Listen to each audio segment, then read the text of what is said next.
नमस्कार दोस्तों। एक चित्र छोटा सा मैं आपके सामने रखता हूँ। गॉडफादर फिल्म जब आई थी तो गॉडफादर का एक हिस्सा ये है कि उसमें एक अपराधी की पत्नी अपने बेटे का बच्चा कोख में है लेकिन उसका गर्भपात कराने के लिए निकल जाती है और उसके पास एक तर्क है कि अगर मैं बच्चे को जन्म दूंगी तो बच्चा भी वही काम करेगा जो बच्चे के पिता ने अपनाया हुआ है, और जो हमारे आसपास के गिरोह जो हैं जो काम करते हैं, ये बच्चा भी अपराधी बनेगा। और इसकी नियति में क्या लिखा होगा, या तो पुलिस की गोली लिखी होगी या किसी गैंग वार गिरोहों के बीच में जो टकराव होता है उसमें ख़त्म हो जाएगा। तो मैं ऐसे बच्चे को जन्म देकर क्या करूँगी जिस बच्चे का जो भाग्य है, जो नियति है, पहले से तयशुदा है। और इस पर बहुत हंगामा होता है।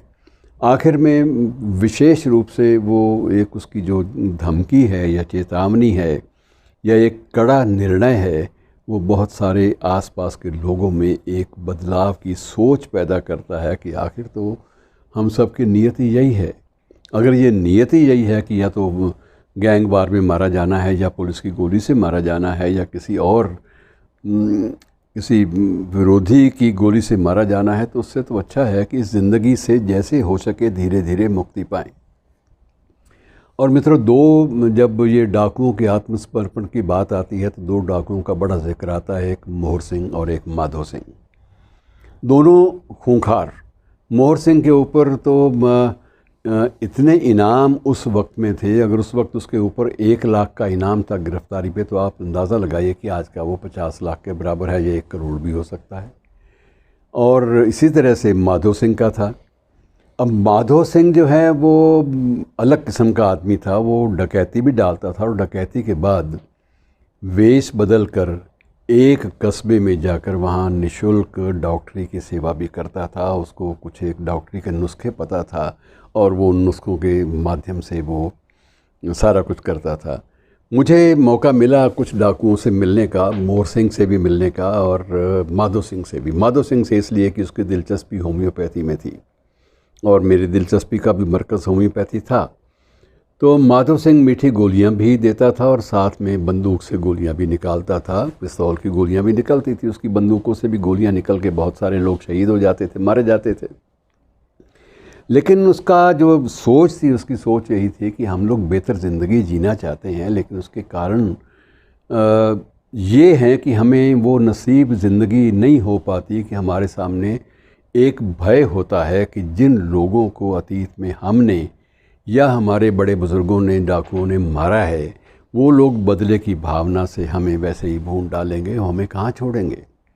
एक तो उनके सामने ये एक भय होता है जिससे आतंक से मुक्ति मिल जाए, और दूसरा ये होता है कि उनको पता है कि हम अगर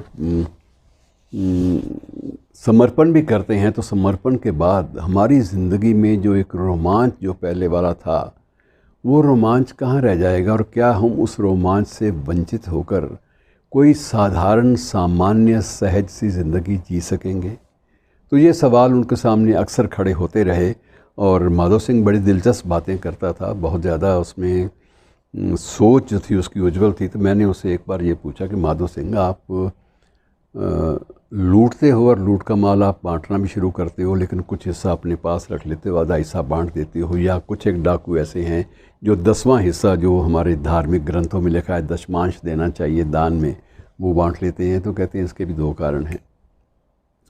एक कारण ये होता है कि हम लोग इसलिए भी बांटते हैं कि जो हमसे जो लेते हैं दान के रूप में या सहायता के रूप में पैसा, वो हमारे मुखबिर भी बन जाते हैं। वो हमें किसी भी आने वाले ख़तरे से आगाह करना अपना फ़र्ज़ समझते हैं। उनको लगता है कि अगर ये डाकू ज़िंदा रहा, इसने अपना पेशा जारी रखा, तो हमारे पल्ले भी 4 पैसे पड़ेंगे और हमें भी कुछ ना कुछ मिल जाया करेगा। अगर ये मारे गए तो हम तो वैसे ही मारे जाएंगे। तो ये एक अलग किस्म की मनस्थिति है कि अपराधी जो है वो भी कई बार अपराध की आत्मस्वीकृति से भय खाता है, और उसके भय के भी बहुत सारे कारण होते हैं। और मित्रों, एक बार जब चंबल घाटी में मैं गया तो वहाँ एक मंदिर में घंटे बहुत सारे लगे हुए, शिव जी का मंदिर, और हर मंदिर पे हर घंटे के ऊपर एक तख्ती लगी हुई, एक इबारत लिखी हुई कि ये घंटा भगवान शिव के चरणों में पंडित रूप नारायण शर्मा ने लगवाया। मेरी दिलचस्पी बढ़ी, मैंने लोगों से पूछा, मंदिर के पुजारियों से, ये पंडित रूप नारायण शर्मा कौन है भाई? को बहुत बड़े समाज सुधारक हैं, क्या है? तो कहते सर समाज सुधारक नहीं, रूपा डाकू का नाम पंडित रूप नारायण है, पंडित जी हैं और उन्होंने अपने नाम से घंटे सारे मंदिरों में लगवाए हैं ताकि शंकर भगवान की आराधना करें, शायद उस लोक में हमारा कल्याण हो जाए। तो मित्रों, ये अपराध की दुनिया की अपना एक ताना बाना है, इसको करीब से देखना दिलचस्पी का मरकज़ है। आज इतनी ही बात, फिर कभी और कुछ घटनाएं लेकर आपसे रूबरू होऊंगा। शुक्रिया।